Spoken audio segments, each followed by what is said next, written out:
Welcome to day one of prompts for your daily art practice.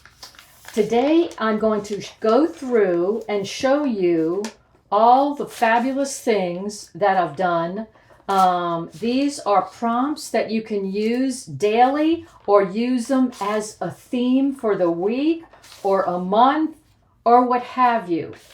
I'm going to go through, this is my book I made afterwards, and this is just a wonderful, I made a resource for you if you're interested. It's below, click the link below. It's called Prompts for Your Daily Art Practice. There are 16 of them, and I'm going to go through each one and just show you what they look like when I did them.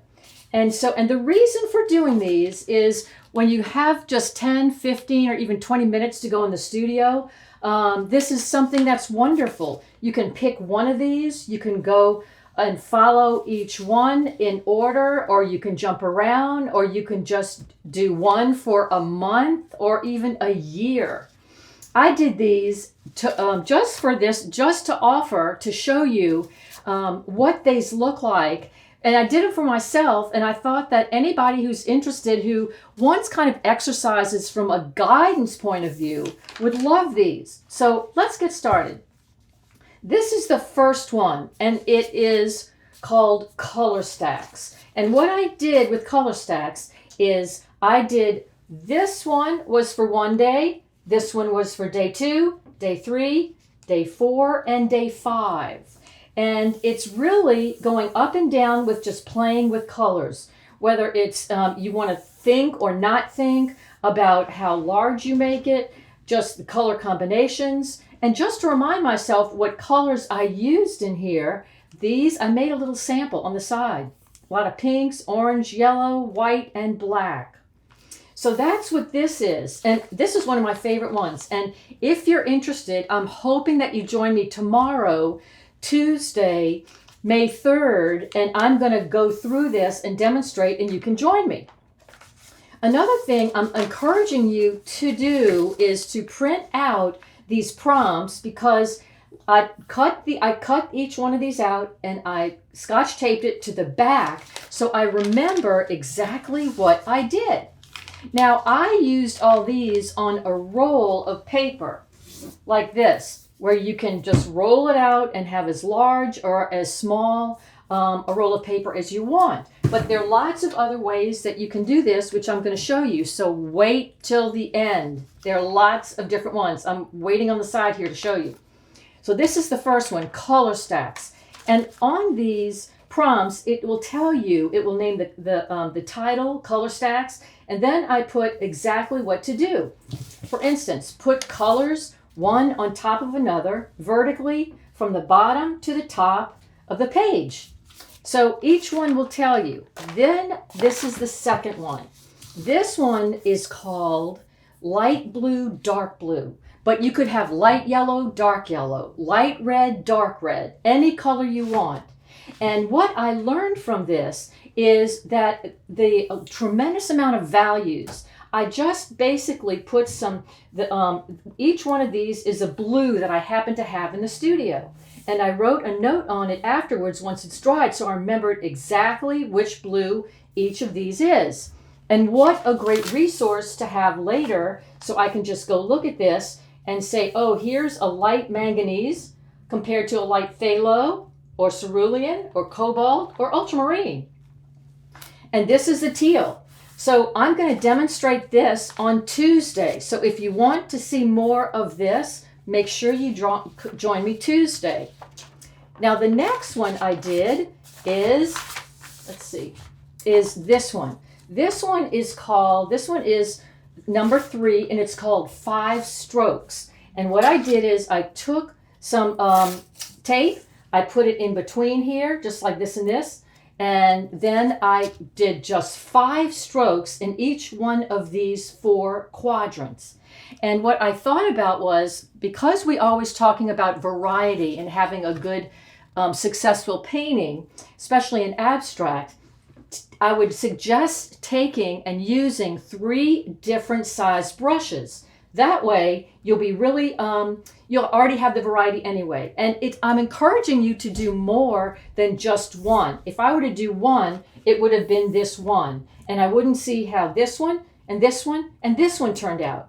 And it's great to compare them. For instance, later when I go back, I love this one, the top and the bottom over here, the negative space, the variety of line, the shapes. These are my favorites out of all 4 of these. So it's good to have variety.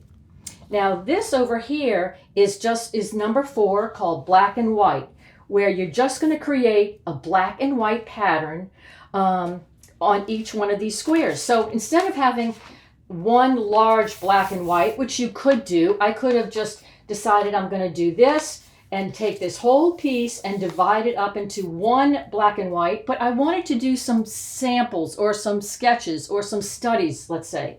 So what I did is I took tape like this and I put it like this. Let's see. And this on each one of these, and then I painted, let's see.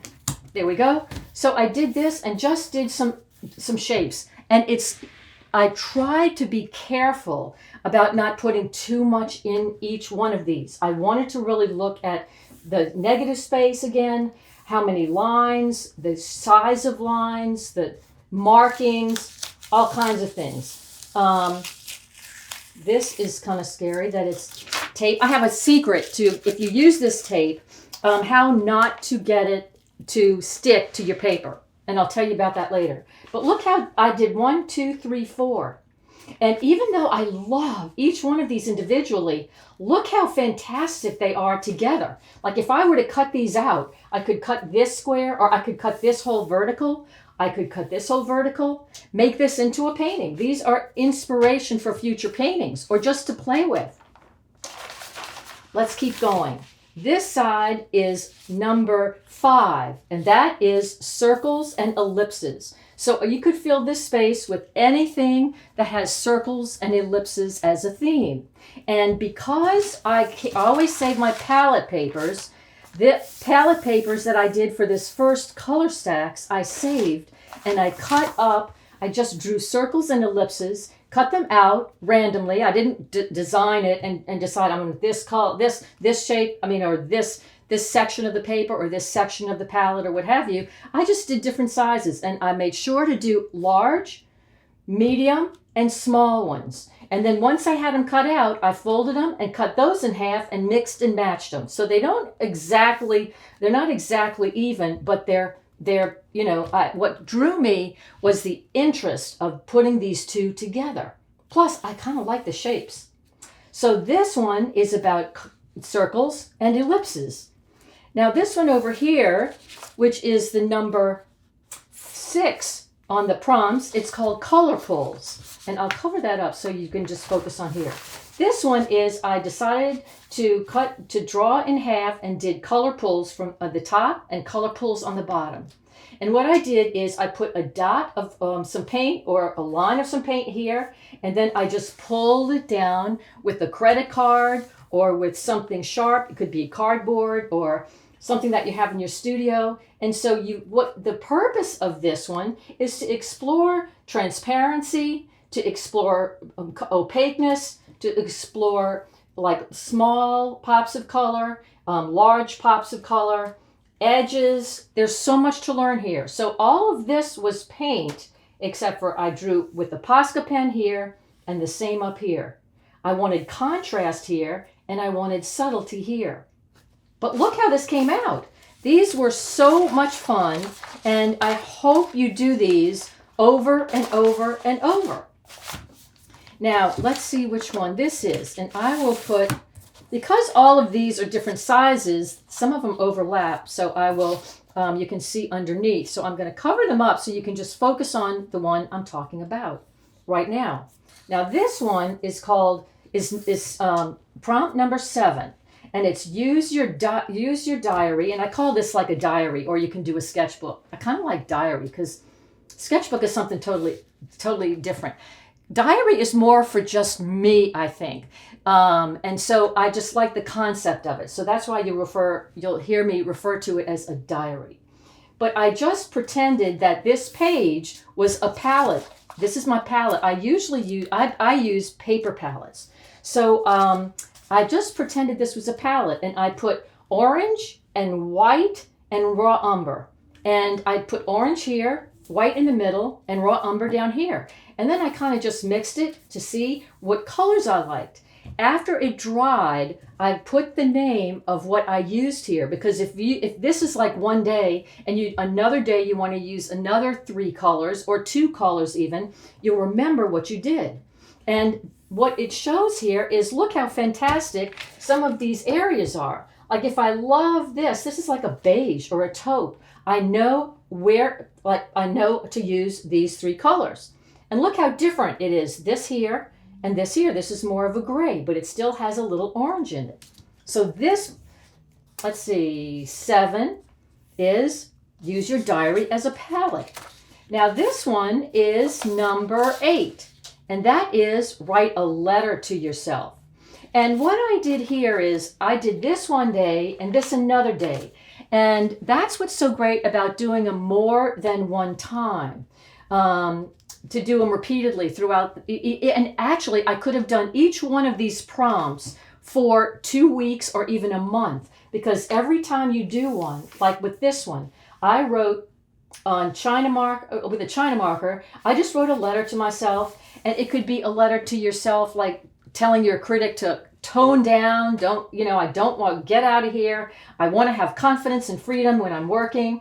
Or it can just be a love letter to yourself, or it can be a goal, or whatever you want to do. But even if it's just, you can't come up with an entire letter and fill the page, just whatever you do, even if it's a sentence or one word, but keep repeating it so the whole page, side to side and top to bottom, are filled in with some kind of lettering. Then I went over with Titan Buff and unbleached titanium and did like a beige over painting. Then I went in and did some asemic writing using white fluid acrylics. So you can still see something underneath. I wanted you to see some of it, but maybe not all of it, just a hint. And this one over here, I wanted to experiment with a dark. I wanted to experiment with light on dark rather than dark on light. So I went on and did this and painted black. And then on top of it, once it dried, I did a white Posca marker and a white China marker. And this one, I didn't want to basically read exactly. So I just had something in my mind, and I just quickly wrote it, and I didn't want to fill the page. So each day was totally different. And if I continued, there were a million things that ran through my head. So you can do this over and over in so many different ways. So let's move on. This one. Now I have to say, this one, after I had done it for a while, I had just red acrylic paint, and I just wanted to drop dots of red. And so that's what I did. And I let it dry. And when I picked it up, it just kind of ran in some places. And I love that. It was just kind of random. So even if you decide that you want to do 1 or 2 of them, but you have an idea for something else, go ahead and do something else. There's lots of room for just flexibility and experiment and playfulness. Now this one, now we're on to stripes. That's prompt number 9. So with the stripes, I decided I'm just going to go focus on one color, which is yellow. So I took all the yellows that I have, and I know all of us have multiple colors of any color, reds, blues, greens, everything. So I just wanted to put a different one on each one to see exactly what that color looked like.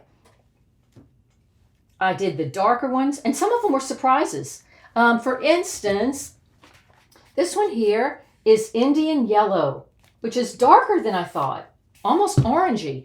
And this one, where is this one? This one is Naples yellow. So I love that. I need to go back and write the names of exactly which ones, which yellows they are, so I can go back as a reference.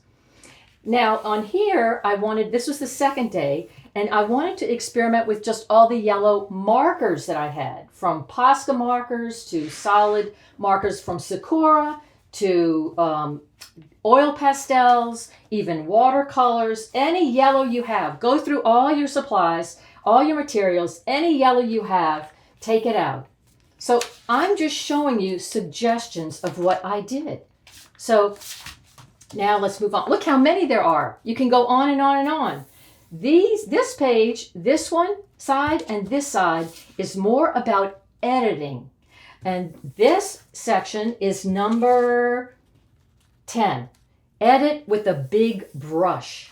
So basically, you want to decide on this section, paint all over the whole thing, very busy. And then once it's dried, think about the areas. Try to find the areas that you really like a lot. Not a whole lot of them, just like 3 or 4, 5 at the most.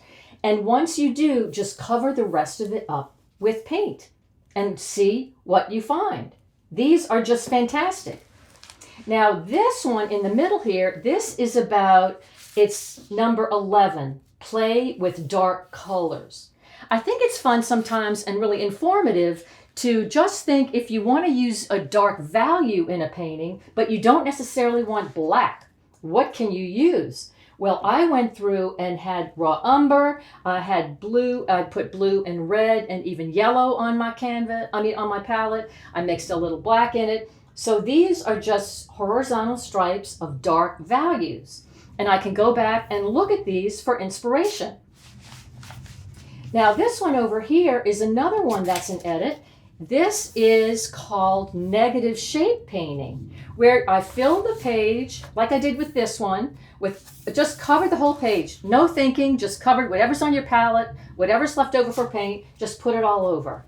And then just draw shapes, or you could draw a figure, or you could draw, let's see, a still life, a landscape, and just go around what you draw with a color. Now I happen to do white because I can see it easier with the contrast, but I could have easily done it with blue, with red, or any other color. But this is being able to see the negative shapes. Look at that. Okay, more to come. So this one, let's see. This one looks fabulous. I know you're going to love this one, but how I started it, and I'm going to do this one this week on Thursday. I'm going to show you exactly how to do this one. This is divide the paper, and I decided on this size paper. I divided it into fourths, and I divided each fourth into fourths. So there were 4 pieces and 4 big squares. For instance, look at this. This looks filled with color stripes now, but it didn't start that way.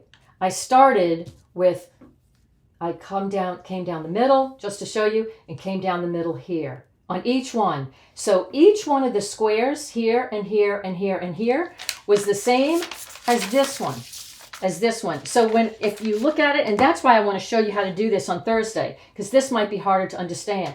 But each one of these, like the upper left square and the upper left square in this one, the upper left square in here and the upper left square in here were the exact same colors. So join me on Thursday if you want to see how to do this.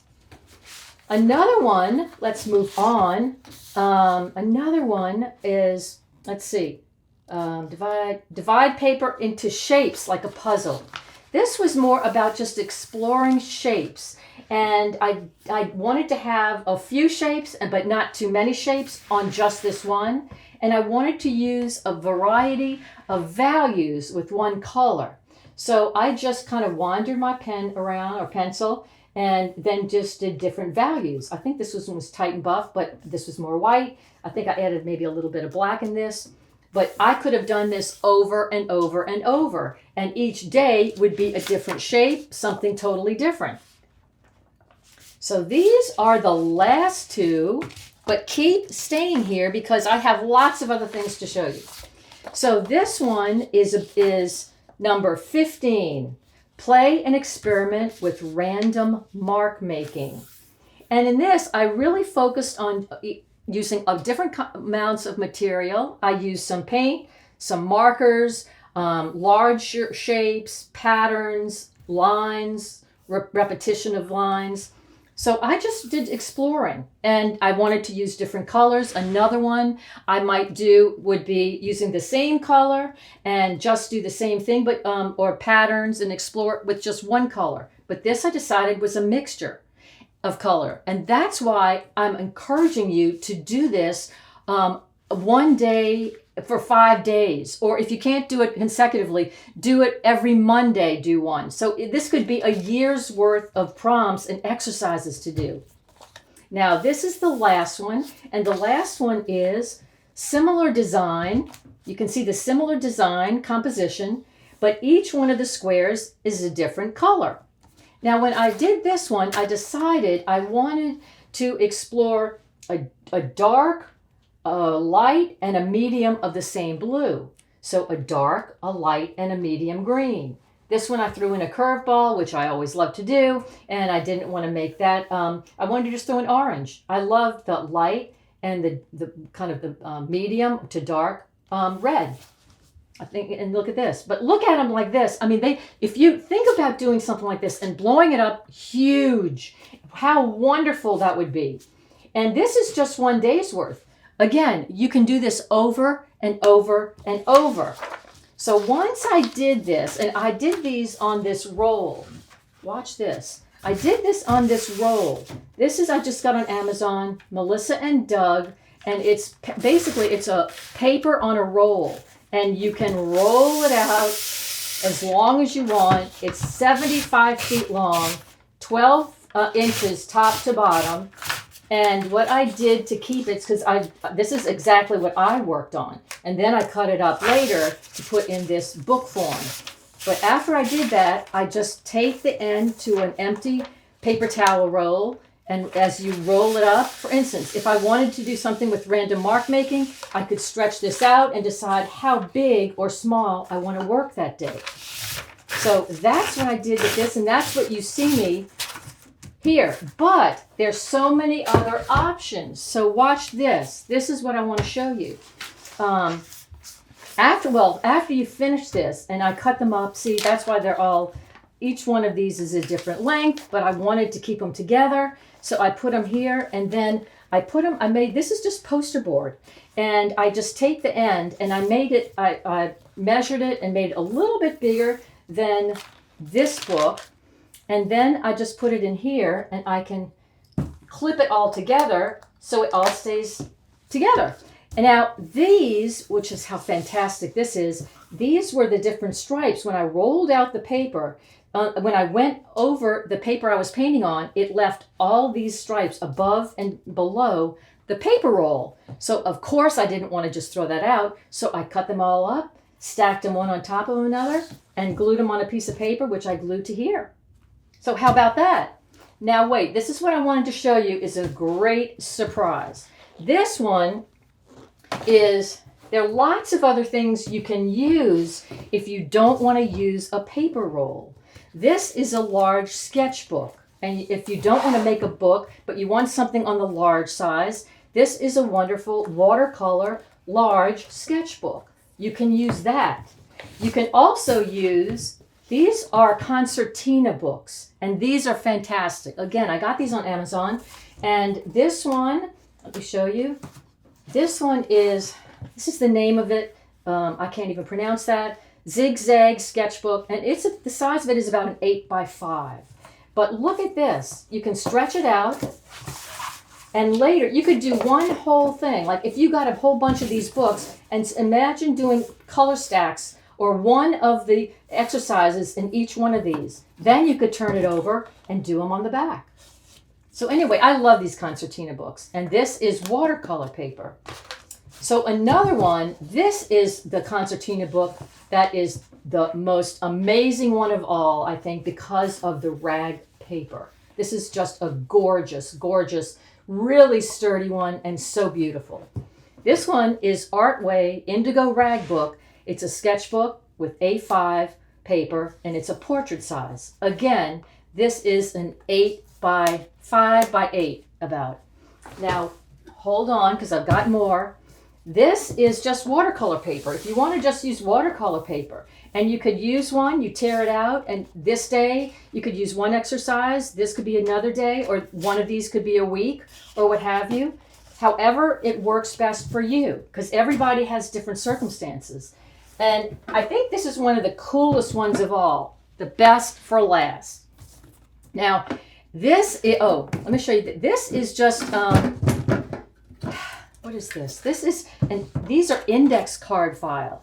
So these are just blank index cards, like 5 by 8, I think they are. Yeah, about 5 by 8. And you could do one of these and a day, just like with your sketchbook, but you could, if you you could take this anywhere. So please, if you go on a trip or you have a small studio, if you're just inside or on your kitchen table, but it's accessible no matter where you are and what size you have.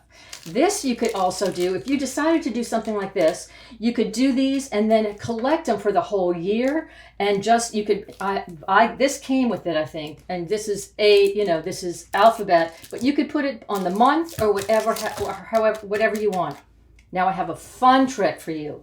If you want something a little bit sturdier than the blank index card, but the same size, you could do this watercolor pad. It's about almost let's go 6 by 8, 24 sheets. And this is a little sturdier. You could tear these up and use these instead of the index cards. And they fit this. If you want to keep them together and not make a book, you could do this and put them straight in here and fill this whole thing up. How about that? So anyway, that is exactly what we're going to do this week. If you are on social media, please, whatever you do, I'd love to ask that you, share to social media and hashtag Art with Adele Daily Prompts. Now, if you haven't already, please go ahead and click the link below and download and get your own prompts for your daily art practice. There's 16 and you will have fun forever. Thanks for joining, and I'll see you in the next video.